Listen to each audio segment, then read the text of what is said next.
tugas setan itu adalah menyesatkan kita dari Allah Subhanahu wa taala. Ada hadis sangat masyhur gitu.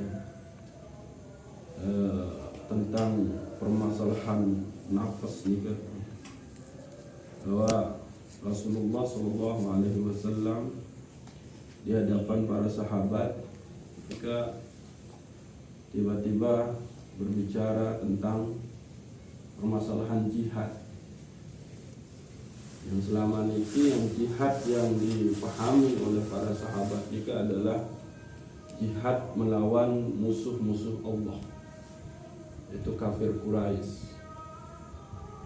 Namun ternyata pulang dari perang, Rasulullah tiba-tiba bersabda bahwa raja'na min jihadil asghar ila jihadil akbar. Wahai para sahabat, sesungguhnya kita ini baru terulit dengan perang sangat kudit menuju perang sangat belit. Apa itu? An-nafs, yaitu jihad melawan diri sendiri. Gitu. Karena kalau tidak kita berjuang melawan diri sendiri, maka nafas ini yang akan menguasai kita.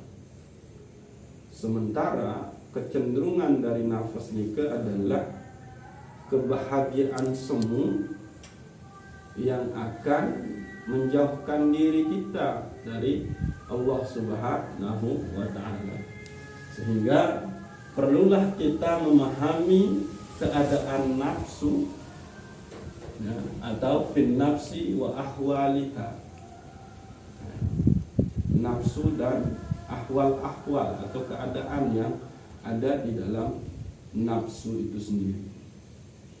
Maka dijelaskan oleh Syekh Abdul Qadir Jailani bahwa ada dua hal yang memerintah manusia itu sendiri. Yang pertama adalah perintah Allah. Yang kedua adalah perintah hawa nafsu. Nah niki berdua ciri dan perintah-perintah niki berdua ciri. Kalau perintah itu datang dari Allah Subhanahu wa taala, maka yang akan kita dapat adalah keselamatan di dunia dan akhirat, kebaikan. Ini kemuliaan. Nah ini kita. Ini ciri perintah Allah. Dia mesti mendatangkan keselamatan kalau kita kerjakan. Dan kenapa dia memberikan keselamatan? Karena isi dari perintah nikah adalah kebaikan yang harus kita jalankan. Nah, orang yang melakukan kebaikan itu maka dia akan menjadi mulia di sisi Allah Subhanahu wa taala. Lewat mana Allah Subhanahu wa taala memberikan ini, menginformasikan perintah-perintahnya nikah, yaitu lewat Nabi Muhammad.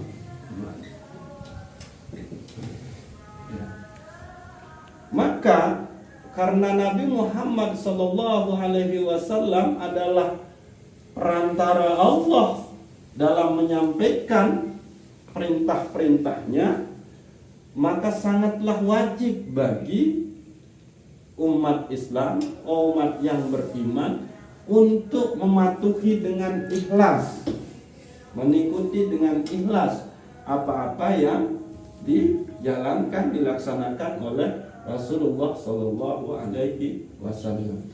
Jadi tanpa beliau, tanpa Nabi Yunani, tidak mungkin kita akan sampai kepada niki. Nah, maka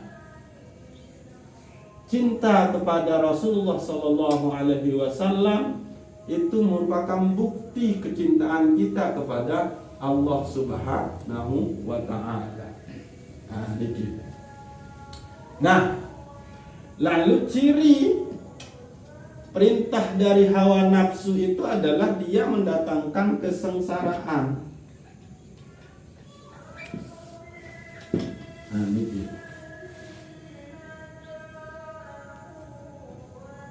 Kenikmatan yang dihadirkan oleh nafsu nikah adalah kenikmatan semu. Dia bukan sesuatu yang abadi. Coba sila. Bekeloran sangat lahap. Kelema. Bare demensia. Lapah balik. Begitu terus. Nikah. Maka disebutlah di situ bahwa pada dasarnya kalau kita benar-benar memahami bahwa sesungguhnya perintah-perintah dari nafsu itu adalah ia mendatangkan kesengsaraan.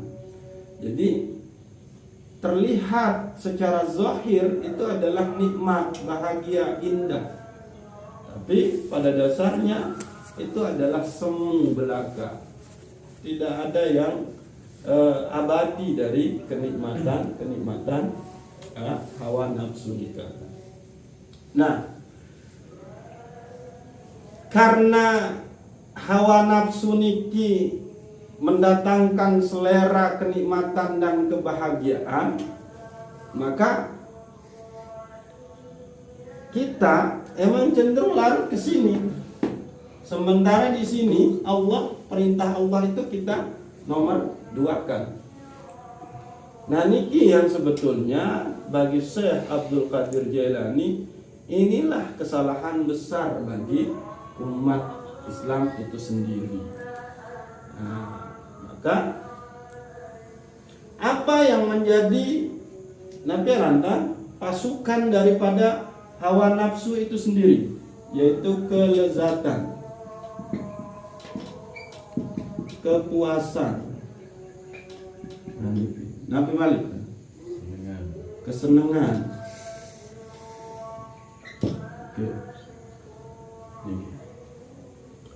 Maka kalau orang-orang yang mampu melawan semua ini, maka dia akan masuk ke dalam Allah Subhanahu wa Ta'ala. Jadi selama dia mampu lewati perangkat-perangkat dari hawa nafsu ini, maka dia belum bisa masuk ke hadirat Allah Subhanahu wa Ta'ala.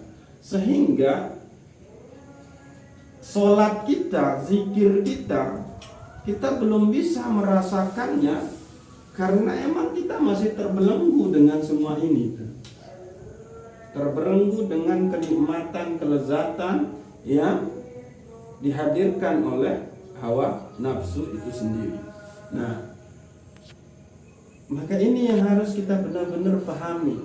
Kalau kelezatan dari memperturutkan hawa nafsu itu adalah penghalang bagi kita untuk bisa merasakan nikmatnya menjalankan perintah Allah, maka mesti kita harus menahannya. Wa nahan nafsa anil hawa. Tapi tidak bisa kita menghilangkan ini. Nggak bisa. Menghilangkan nafsu itu, membunuh nafsu itu nggak bisa. Karena emang itu sudah yang tak tercipta manusia.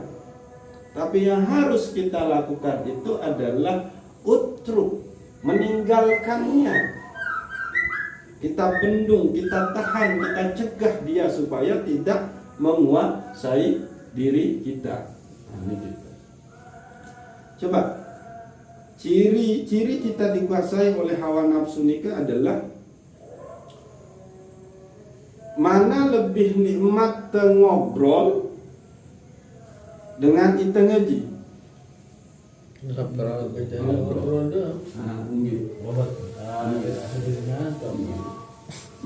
Kenikmatan ngeraos lepas meni beke kita zikir. Ngeras lepas. Tapi kenapa kita tidak mendapatkan kenikmatan ngaji dan zikir itu? Karena memang kita masih dibelenggu, dipenjara oleh kelezatan-kelezatan hawa nafsu. Maka caranya adalah tahan dia. Jangan memperturutkan keinginan-keinginan nafsu itu sendiri. Artinya, maka yang dia berkeluaran ya sila. Tapi jangan terlalu memuaskannya.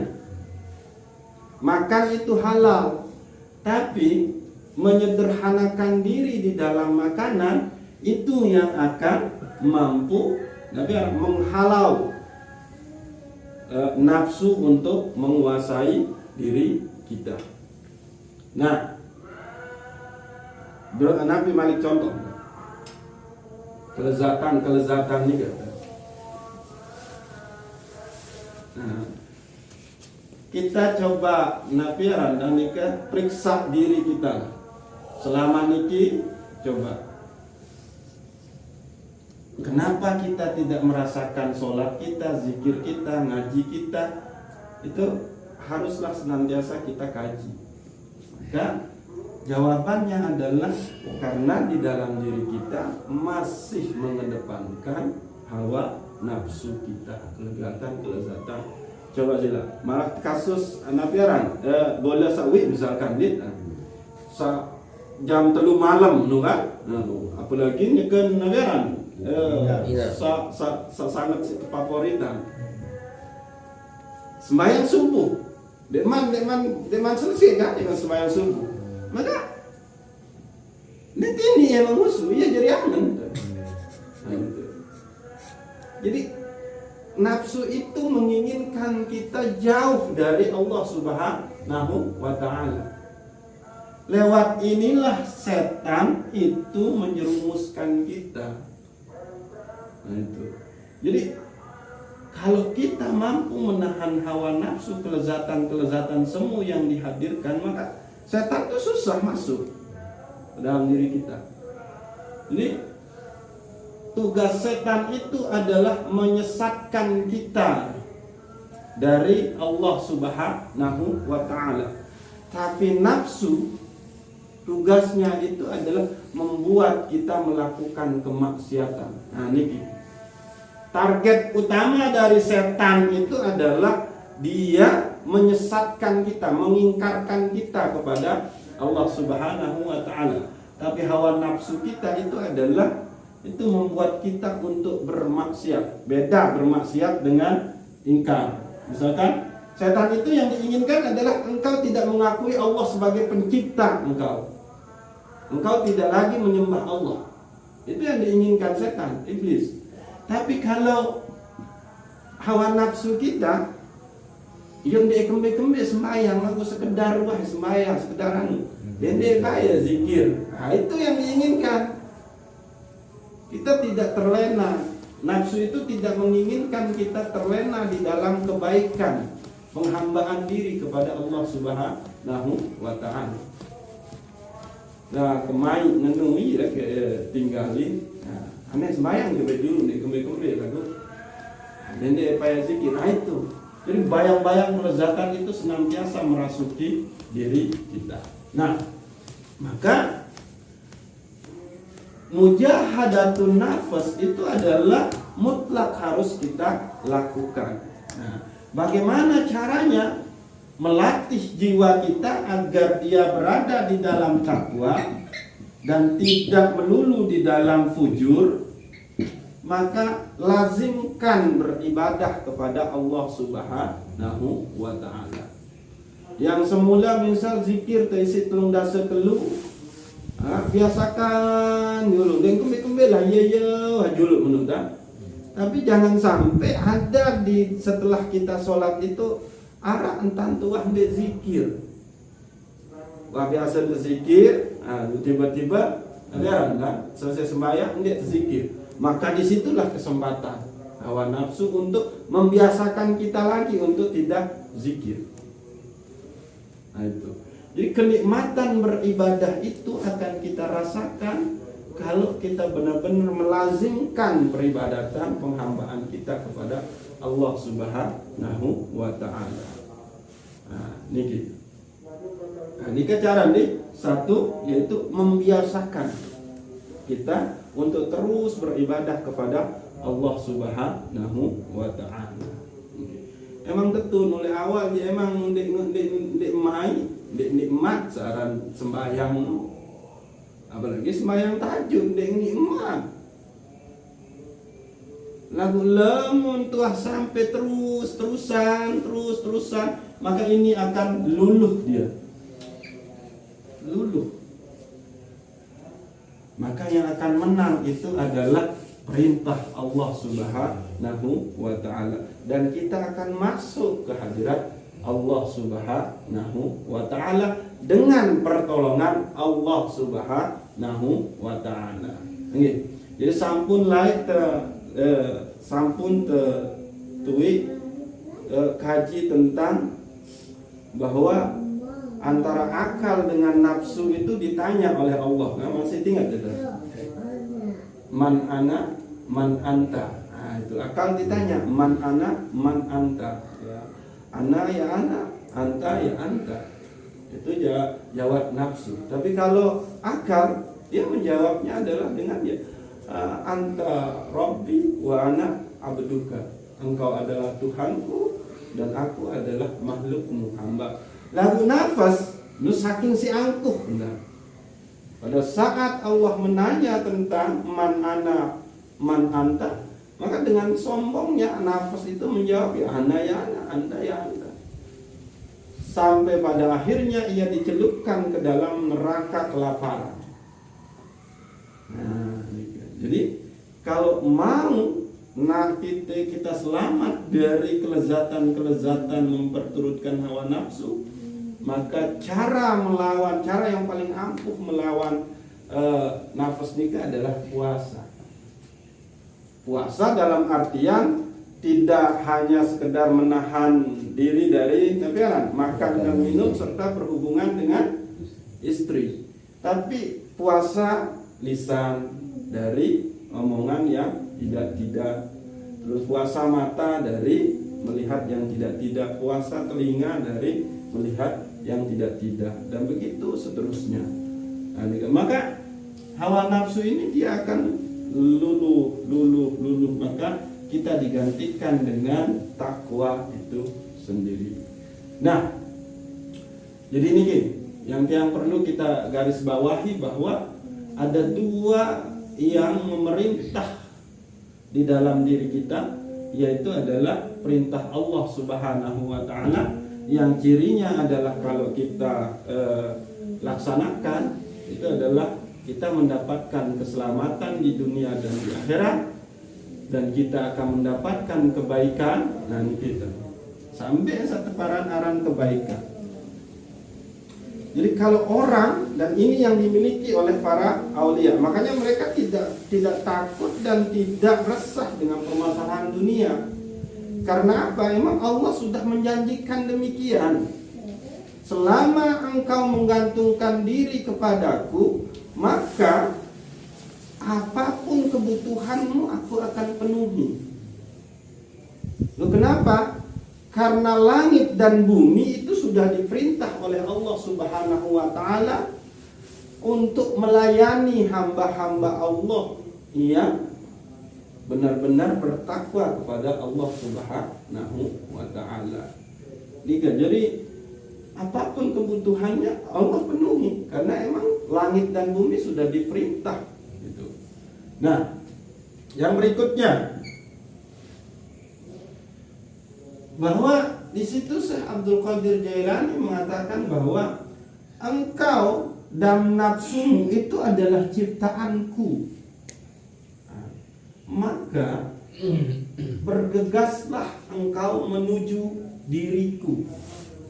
Itu kata Allah, bahwa diri kita dan nafsu yang ada di dalam diri kita itu adalah ciptaan Allah.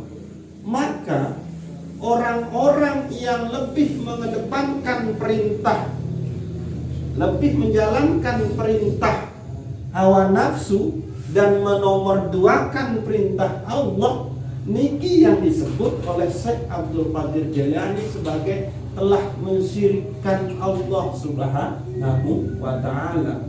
Karena ini ada dua perintah yang berlaku di diri kita. Perintah yang paling utama adalah Allah Subhanahu wa taala. Perintah yang kedua yang kita turuti itu adalah perintah keinginan daripada hawa nafsu.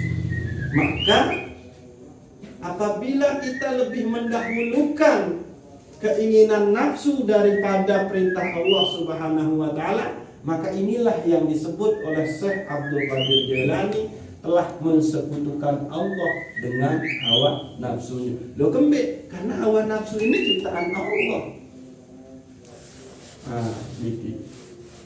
Jadi contoh membeda.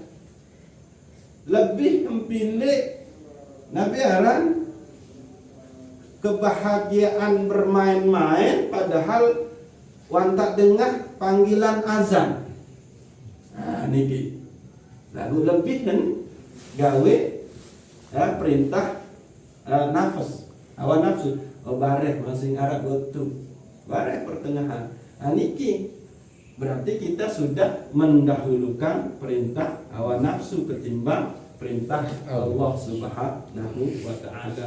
Ia ampuk emparan si Syekh Abdul Qadir Jailani bahwa memperturutkan hawa nafsu itu adalah bagian dari syirik kepada Allah Subhanahu wa taala. Maka kita harus benar-benar berjihad untuk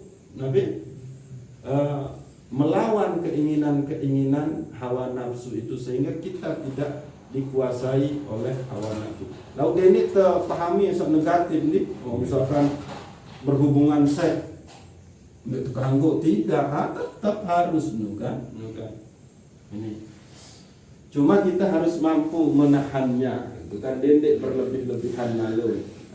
Itu apalagi kalau sampai kita melupakan kewajiban kita kepada Allah Subhanahu wa taala. Contoh sederhana lah kita mumpung hingga bulan suci Ramadan berbuka. Satu para narang berbuka ni kan dia ngeloran luwe-luwe. Cukup dengan air putih kan atau yang manis-manis atau korma itu yang disebut berbuka. Lalu dia minum ngebang langsung nguyang ngeloran nasi, maka gampang ngantuk sembahyang maghrib mundek musuh, bahkan sembahyang maghrib pun di akhir-akhir waktu. Nah itu yang disebut dengan engkau berbuka makan silakan, karena emang itu adalah halal. Nah maka di akhir-akhir pembahasan tentang bin nafsi wa ahwaliha, jika engkau mendapatkan petunjuk atau ilham, kalau ilham ini bertentangan dengan Al-Quran, ini kata Syekh Abdul Qadir Jailani, maka tinggalkan. Tapi kalau ilham ini itu bersesuaian dengan Al-Quran, maka tahan diri dulu. Misal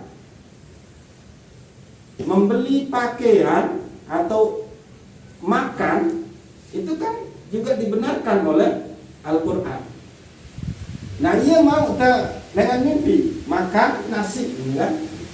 Tapi pada saat kita berlebihan memakan nasi itu, maka itu yang akan melupakan kita untuk menghambakan diri kepada Allah Subhanahu wa taala. Maka itu yang tahan dulu, pikirkan dulu ilham itu, petunjuk itu. Kalau petunjuk itu tidak bertentangan dengan Al-Quran, dendek becat-becat gawe petunjuk itu, telaah dulu. Kan? Jangan-jangan nanti kalau setelah kita melaksanakannya, kan? Jadi tunggulah nanti kebenaran-kebenaran yang sejati itu akan datang untuk membimbingmu. Ini gitu. Jadi Nabi Aran ringkas ini bahwa pentingnya kita mempelajari nafas dari makalah ke-10 dari Syekh Abdul Qadir Jailani ini adalah sebetulnya pesannya adalah untuk kita muhasabah diri kita. Mana sebetulnya yang telah kita lebih dahulukan? Apakah perintah Allah atau perintah-perintah dari hawa nafsu kita? Kalau perintah hawa nafsu yang kita kedepankan, maka ingat, dia hanya akan memberikan kesengsaraan. Zahirnya terlihat nikmat, tapi sebetulnya kenikmatannya itu bersifat semu. Nah, coba pakaian teniki awal-awal terbeli itu akan berung gitu. Seharusnya setiap popo kan semakin bagus. Atau ternyata dia akan semakin rusak. Bukannya semakin bagus. Mari tersetrika. Bahkan ini debus main. Nah, itu yang disebut dengan hanya kenikmatan sesaat saja, dia akan punah. Lalu apakah ini yang akan kita bangga-banggakan? Lain mungkin dengan sekasar ini iman kulit tetua. Dengan rumah Romi kan lembut, kan? Mana coba Bapak Romi nanti kan kasar, kusut, kulit. Nah, itu. Yang seharusnya kan kita lebih makan banyak, bagus, maka sebetulnya kan ada bagus nih. Kalau tidak, nah itulah dia hawa nafsu. Nah itu, maka masuklah ke hadirat Allah Subhanahu wa Ta'ala dengan menghambakan diri sepenuhnya, yaitu dengan jalan ikuti dengan ikhlas apa-apa yang ditinggalkan oleh Nabi Yuna Muhammad Sallallahu Alaihi Wasallam, karena hanya itu pintu keselamatan di dunia dan di akhirat. Tapi selama masih kita mengedepankan hawa nafsu, memperturutkan hawa nafsu kita yang identik dengan kelezatan, kepuasan, kesengsaraan, yang ujungnya adalah kita akan lalai, kita akan lupa, kita akan menjadi takut meninggalkan kenikmatan-kenikmatan ini, maka sejatinya kita telah berada di dalam kesengsaraan. Nah, terakhir, saya akan contohkan dengan ini. Orang bersedekah kalau dia merasa memiliki kelebihan rezeki, itu bagus, maka orang itu baik. Tapi orang yang lebih baik adalah orang yang mensedekahkan sesuatu yang sangat berharga dalam dirinya. Contoh nani, berduit dikepeng 10.000. Nah, gitu. Enggak. Kita bagi dua, 10.000, misal pada 5.000. Kita bagi ini 5.000 isi ke beli nanti misal terasi, 5.000 isi ke beli sebiar. Ini karena ini kan sama-sama dibutuhkan, terasi beli sebiar. Ini kan sak meriah. Lalu arah tetangga terdatang meminta tolong karena emang punnya dia sebiar misal. Lagu lamun dia bersedia, anak kemarin dia tahu keloran misal, lamun dia kawin, lamun dia sambal. Maka yang lebih baik adalah kita membaginya 5.000 itu 5.000 nia. Ini tingkatan orang yang baik. Dan tingkatan baik. Lamun kelebihan ya wajar kan selebih nu kita pengen. Pokoknya masih. Tapi orang yang sangat baik itu adalah dia yang mampu membagi hal-hal yang sangat memang dia butuhkan dan berharga bagi dirinya. Pakaian, ada dua. Misalkan ada dua arah enggak pakaian ini ada dua gitu lebih. Ia tekawih ke jelo, ia tekawih ke malam. Lagu mentek tahu nih ada tetangga dan dia ke lebih. Maka kita kasih dia satu, maka itulah derajat pemberian sedekah yang paling tinggi. Namun rasa lebihnya wajar nih. Lagu lebih doang, lengan seanu susah dan bersedekah. Nah, itu yang disebut kita sudah melawan hawa nafsu kita dari apa? Karena memuaskan keinginan badaniah kita. Nah, emang tentu terlihat terbembung kalau kita coba saya ini baru sembahyang, baru zikir, baru puasa tentu merasakan nikmat tuh. Nenara mesti yang terlihat adalah dia capek, dia enggak ini. Tapi emang itu ujian orang beribadah, dan orang-orang yang mampu melewati itu maka insya Allah dia akan mendapatkan taufik, dia akan mendapatkan hidayah, dia akan mendapatkan inayah dari Allah Subhanahu wa taala, sehingga dia pun menang dari godaan-godaan hawa nafsunya. Kalau dia sudah menang dari godaan hawa nafsunya, maka dia terbebas dari syirik dengan hawa nafsunya. Ini mudah-mudahan Allah Subhanahu wa taala senantiasa merahmati kita, memberikan kita taufik, hidayah dan inayahnya, sehingga kita benar-benar menjadi hamba Allah yang sejati, yang senantiasa mengabdi kepadanya, yang senantiasa menjalankan semua perintahnya, menjauhi semua larangannya, dan tumbuhlah kecintaan kita ke hadirat kepada Nabi Muhammad sallallahu alaihi wasallam. Assalamualaikum warahmatullahi wabarakatuh.